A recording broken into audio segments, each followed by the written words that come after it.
تو حسینہ من ہم کوئی فرشتے تو نہیں، تو جانے من ہم مخلوق اشرف بھی تو نہیں۔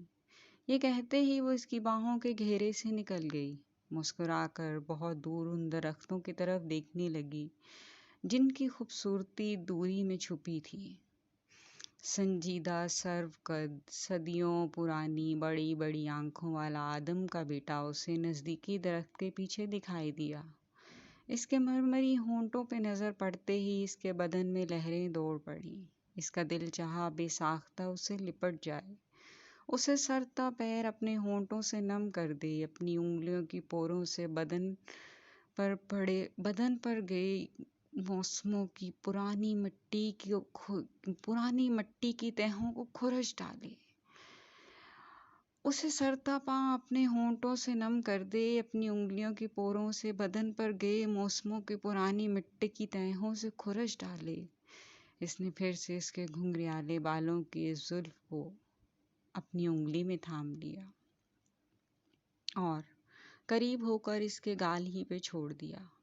حسینہ من، نبوت عورت پہ نہیں اتری، نبی بننے کی کوشش مت کرو، ولایت کا دور بھی نکل چکا ہے، سورہ اسرافیل تک، اب یوسف کی پاسداری سے زلیخا کا دامن تھام لینا ہی حسن کی معراج ہے، تم کس تلاش میں ہو؟ اس نے چند الٹے قدم بہت طاقت سے اٹھائے اور انجانی قوت سے بولی، اس سے بہتر قید یوسف ہے جس سے تن کے در کھل جائیں اور من پیاسا رہ جائے۔ من کی وادیاں لہلہاتی ہیں تو تن کو تسکین ملتی ہے، تن سے من اور من سے تن کا سودا گھاٹے کا سودا ہے۔ جس میں من کی ہار ہو، من اس اور جاتا ہی نہیں۔ من فطرت ہے اور فطرت سے نہیں لڑتی۔ اس نے قریب ہو کر اس کے شانوں کو تھام لیا۔ یہ آئیڈیالوجی سے مائتھولوجی تک کا سفر ہے، میری دوست۔ خود کو الگ کرتے ہوئے اس کی نظر پھر آسماں پر جا کر ٹھہر گئی۔ مشرق سے گہرے سرمئی بادل تیزی سے مغرب کی اور بڑھ رہے تھے۔ ہوا تھمی تھمی سی تھی، جیسے کسی سے بچھڑ گئی ہو۔ غمزدہ آسمان گہرا ہوتا جا رہا تھا، جیسے کسی دکھ کو گریا کیے بغیر پی گیا ہو۔ اس کے باوجود وہ اتنا حسین، اتنا شفاف تھا کہ زمین خود اس کی اور کھنچے چلی جا رہی تھی۔ اس کے بس میں نہیں تھا کہ اٹھے سارے بندھن توڑ کر آسمان سے جا ملے۔ کبھی تو وہ ایک ہی تھے۔ آسمان تک بھی تو زمین کی حدت یہ پیغام لے کر جاتی ہے، تو ہی وہ سرمئی ہو کر مور بن کر اپنی مورنی کے لیے ہواؤں کے سنگ رقص کرنے لگتا ہے۔ مست رقص۔ جب سب جل تھل ہو جاتا ہے، دونوں بھیگ کر ملتے ہیں تو زمیں کی کوکھ پھولوں اور پھلوں سے زندگی کو بہار رنگ کر دیتی ہے، تب آسمان اس محبت کی سائبانی اور نگہبانی کرنے لگتا ہے۔ اسے اس چمکتی زمیں پر ایک خنبی بڑی بے بسی اور بے کسی سے کھڑی دکھائی دی۔ وہ حسرت سے اسے دیکھتی ہے اور آنکھوں کی ٹپاٹپ اپنی انگلیوں سے گالوں پہ پھیلا دیتی ہے۔ ایک انگلی اس کے گال پہ آتی ہے۔ حسینہ من گویا میری بات سمجھ گئی، وہ اس ہاتھ کو دھیرے سے پیچھے کر دیتی ہے۔ یوسف کو زلیخا کی بات سمجھ آ جاتی تو اسے بادشاہت بہت قبل مل گئی ہوتی، صحراؤں نے اپنی منمانی کی ہوتی تو پیاسے نہ تڑپتے۔ اس نے اس کی کمر پہ اپنے دونوں ہاتھ رکھے، بڑی بے صبری اور بے قراری سے کہا، حسینہ من یہ ظلم ہے۔ حسینہ من کراہت سے دونوں ہاتھ ہٹاتے ہوئے بولی، بڑے دریا دیر سے چڑھتے ہیں اور دور تک چلتے ہیں، گہرے کنووں سے پیاس بجھانے گہرائی تک جانا پڑتا ہے۔ حسینہ من کے روکھے سوکھے رویے سے جیسے وہ چڑ گئی تھی، اس نے دور کھڑے ہو کر دونوں باہیں پھیلائیں اور بہت حقارت سے بولی، حسینہ من دیکھو، شیر شیر کے ساتھ جچتے ہیں، باز بازوں کے ساتھ۔ حسینہ من مسکرائی، میں بھی تو ہمیشہ سے یہی کہہ رہی ہوں۔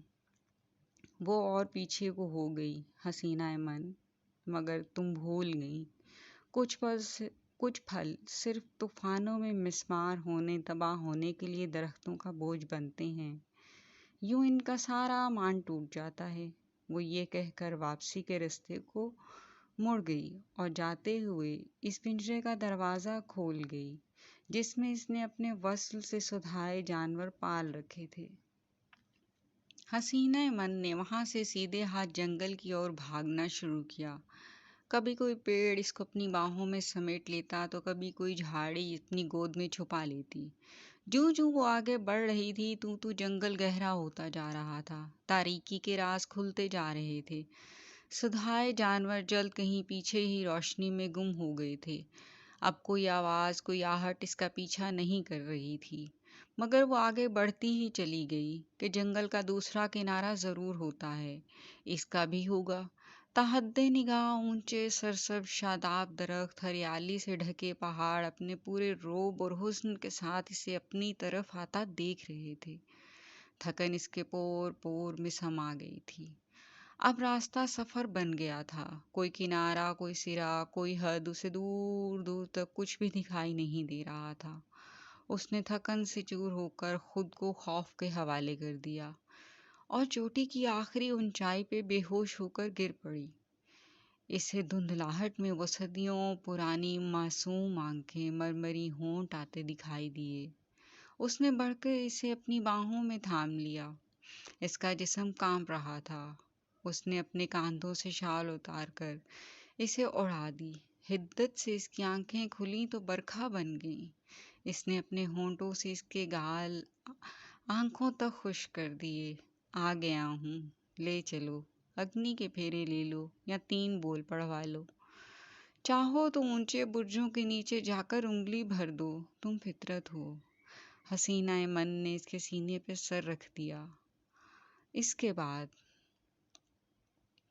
کے بعد وہاں بس دور سے ایک دھواں دکھائی دیا، اور برسوں بعد کچھ زمینی رازداں وہاں پہنچے تو ایک آتش فشاں کا انکشاف ہوا جو اب ٹھنڈا پڑ چکا تھا، اور اس سے ہیرے، زمرد اور طرح طرح کے قیمتی جواہر اکٹھے کیے جا رہے تھے۔